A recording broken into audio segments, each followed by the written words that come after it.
बिस्मिल्लाहिर रहमानिर रहीम। हे समस्त जगतबासी, आज आमी शामीम आली चिश्ती आपनादेर सामने जे आलोचनाटी निये हाजिर हलाम से आलोचनाटी हलो देखुन जे अनेक मानुषेर आफसोस थाके जीवने की साधना करलाम, जीवने की करलाम, ताई तारा एकटा कथा बोले थाके जे बाक्य शुद्ध होबे कि दिये, जे किछु बोलले होबे निजेर जन्य বা অন্যের জন্য কিছু বললে সেটা হবে।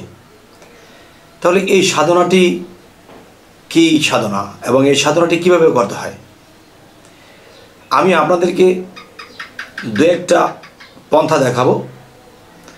সেটি হলো দেখুন, সবচেয়ে কম কষ্টে যেটা আপনি একটা না 12 বছর মিথ্যা কথা বলবেন না।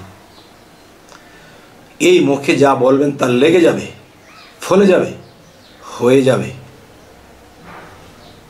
এটা হলো একটা সাবজেক্ট।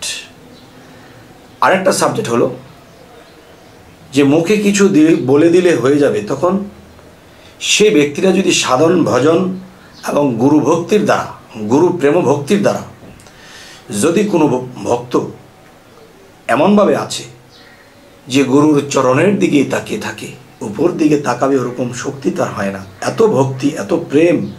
আর এটা কি বলা হয়? ভয়, ভক্তি, প্রেম একেবারে 3, মানে একেধারে 3। তাই আমি বলবো যে মানুষ যখন যে মুর্শিদ প্রেমে ফানাফিল্লা হয়ে যায়, ফানাফিল্লা কি?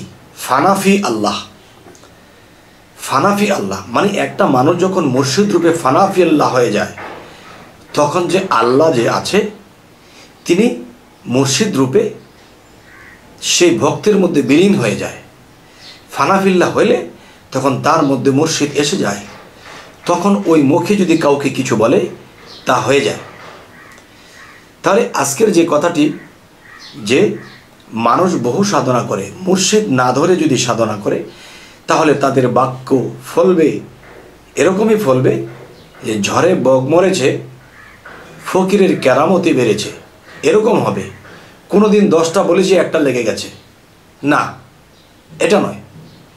আপনি 10টা বলেছেন, 9টাই হতে হবে। 100 বলেছেন, 95টা হতে হবে। তাহলে আপনি বাক্য শুদ্ধ ওলা একজন মানুষ। তো এখন যে কথাটি বলবো, যে বাক্য শুদ্ধ হতে হলে হৃদয় শুদ্ধ হতে হবে, কল্প শুদ্ধ হতে হবে, আর প্রেমে তার চোখে পানি ঝরতে হবে। তো এরকম ফানাফিল্লা একটা লোক যদি মানুষের মাথায় হাত বুলিয়ে দিয়ে, যাও বাবা তুমি অসুস্থ আছো, ভালো হয়ে যাবে, ভালো হয়ে গেছে। তুমি অভাবগ্রস্ত আছো, মাথায় হাত বুলিয়ে দিয়েছে, অভাব গুছিয়ে গেছে। যদি কাউকে সুদৃষ্টিতে কিছু বলে দেয়, বাস সেটা হয়ে যায়। কেন? যে খালাকাল ইনসানি আদম আলী সুরাতিহি, আল্লাহ আদম রূপে নবী রাসূলদের মধ্যে ছিল, এখন আদম রূপে কামেল মুর্শিদের মধ্যে আছে। দেখবেন যারা মুর্শিদ ধরেছেন, বিশ্বাস করেছেন, তারা ধ্যান করতে গেলে মুর্শিদের সুরতটা সহজে আসতে চায় না। কেন জানেন? আপনি 20 বছর আগে একটা লোককে দেখেছিলেন, চোখে ভাসালে এসে যায়, কিন্তু নিজের মুর্শিদের সুরতটা আসতে চায় না, খুব কষ্টে আনতে হয়। এরকম অনেকেরই হয়। কেন? কারণ যে বিশ্বাস ভক্তি নিয়েছে, ইনি আমার মুর্শিদ, যিনি মুর্শিদ তিনি তো রাসূল, তিনি তো খোদা, আর খোদা থেকে তিনি নয় জোদা। তাই আমি বলবো, যারা গুরু ভক্তি, প্রেম এবং সবসময় পায়ে বা চরণের দিকে লুটিয়ে রাখে, কোনো ফল্ট কথা বলে না, শুধু প্রেমেই থাকে এবং তার চোখ দিয়ে অধরে পানি ঝরতে থাকে, তখন এই দৃশ্য যখন আল্লাহ দেখে, তখন কি আল্লাহ দূরে বসে থাকতে পারে? আল্লাহ তখন সেই ভক্তের মধ্যে বিলীন হয়ে যায়। আর বিলীন হয়ে যদি মুখে কিছু বলে দেয়, তা হয়ে যায়। এই ফাঁকে কি হচ্ছে? এই ফাঁকে আল্লাহ তাকে মানুষের কাছে জাগ্রত করে দিচ্ছে। আর মানুষ যখন তার কথায় কোনো ফলাফল পায়, তখন তাকে বিশ্বাস করে, তাকে মানতে থাকে। তখন তাকে যখন মানে, তখন রাসূলকে মানা হয়, আর রাসূলকে মানলে কি আল্লাহকে মানা হয়। তাই বলা হয় আমি করব খোদার কাজ, খোদাই করবে আমার কাজ, বাস এই কথাটি বুঝতে হবে। কিরকম? আমি আল্লাহর প্রেম ভক্তিতে ডুবে আছি আর আল্লাহ আমাকে জাগ্রত করছে। কিরকম? সমস্ত মানুষের মধ্যে আমাকে তুলে ধরছে, যে আমাকে দিয়ে কিছু বলিয়ে দেয় তা ফলে যায়, আমাকে দিয়ে কারো মাথায় হাত ছুঁয়ে দেয়, হয়ে যায়। বাহ, করছে সে কে? আল্লাহ। নাম হচ্ছে কার? তার। তাহলে তার মধ্য করে আল্লাহ প্রকাশ হচ্ছে মানুষের মধ্যে। তাই আমি বলবো, হে সমস্ত জগতবাসী, যে মুখে যা বলবেন তা ফলবে, এটা কি সোজা কথা বাবা? অনেক কঠিন। সেটা কঠিনটা কি? যে আমার মুর্শিদকে, আমার আল্লাহকে, আমার গাউসুল আজমকে যদি আমি হৃদয়ে বর্ষণ করতে পারি, আমার হৃদয়ে বসাইতে পারি, তখন আমার হৃদয়ে বসে তিনি তো আমার মুখ দিয়ে কথা বলবে।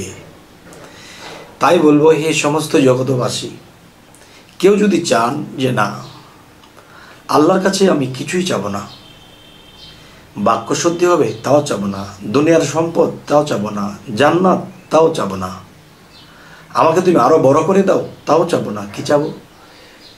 হে গাউসুল আজম। গাউসুল আজম শব্দের অর্থ কি? মহা সাহায্যকারী। আর মহা সাহায্যকারী কে? আল্লাহ নিজে। তো এবার আসবো, আমরা এটাই সাহায্য প্রার্থনা করব যে হে আল্লাহ, হে মুর্শিদ, হে রাসূল, আপনাকে পেলেই আমাদের আর কিছু পাওয়ার নেই। তবে হ্যাঁ, আল্লাহ কি বলেছে? তোমরা আমার কাছে ধন সম্পদ অনেক কিছু আছে, তোমরা চেয়ে নাও, কিন্তু আমাকে চাইলে অনেক কষ্ট সইতে হবে। কারণ এই পৃথিবীতে যারা আল্লাহর পাগল হয়ে গেছে, শুধু আল্লাহকেই চায়, তাদের বিন্দনের কাপড়টাও নেই, উলঙ্গ করে ছেড়ে দিয়েছে। কেন? কারণ যারা আল্লাহর ধন চেয়েছে, নামাজ রোজা করতেছে, আল্লাহর কাছে জান্নাত চাচ্ছে, তখন তাদেরকে আল্লাহ সুখ স্বাচ্ছন্দ্য দিচ্ছে, টাকা পয়সা দিচ্ছে। দেখবেন অতিরিক্ত নামাজি ব্যক্তি, ইমাম সাহেব, মাওলানা সাহেব, এরপরে অতিরিক্ত এই নামাজকারী মুসল্লি যারা, এরা অর্থনীতিটা ভালো থাকে। কেন? যেমন হাদিস শরীফে আসছে যে নামাজ বেহেশতের চাবি। নামাজ বেহেশতের চাবি কেন? আপনাকে দুনিয়াতে সুখ স্বাচ্ছন্দ্য দিচ্ছে, আর পাগল ফকির তার শরীরের কাপড়টা পর্যন্ত কেড়ে নিচ্ছে। কেন? যে তাকে পাবলিকের কথার যন্ত্রণা দিচ্ছে, ভণ্ড, এটা সেটা, পাগল ছাগল, আর সে হাসছে যে তারা আমার পাপ নিয়ে যাচ্ছে। এত কষ্ট দেয় মানুষে, খাওয়ায় কষ্ট, ওঠায় কষ্ট, বসায় কষ্ট, যন্ত্রণা দিচ্ছে, তবুও কিন্তু সে আল্লাহকে ছাড়া আর কিচ্ছু নাহি চাচ্ছে। শেষের জীবনে সে কি পাচ্ছে? শেষের জীবনে সে এটাই পাচ্ছে যে দুনিয়ার সমস্ত কিছু পায়ের তলে রেখে শেষে আল্লাহকে তিনি লাভ করেছে। তার পৃথিবীতে বড় একটা মাজার হয়ে গেছে, মানুষ এখানেই সেবা ভক্তি করছে, তার নামের উপরে যদি কিছু চায় আল্লাহ তাকে তা দিচ্ছে। দুনিয়াতে থাকতে যাকে যা বলে দিয়েছে তা হয়েছে, এবং মৃত্যুর পরেও তা হচ্ছে। তবে হে সমস্ত জগতবাসী, আমাদের এই চ্যানেলটি যদি আপনাদের ভালো লাগে তো অবশ্যই সাবস্ক্রাইব করে নেবেন, পরবর্তীতে যেন ভালো আলোচনা এনে দিতে পারি। তো সকলেই ভালো থাকবেন। আল্লাহ হাফিজ।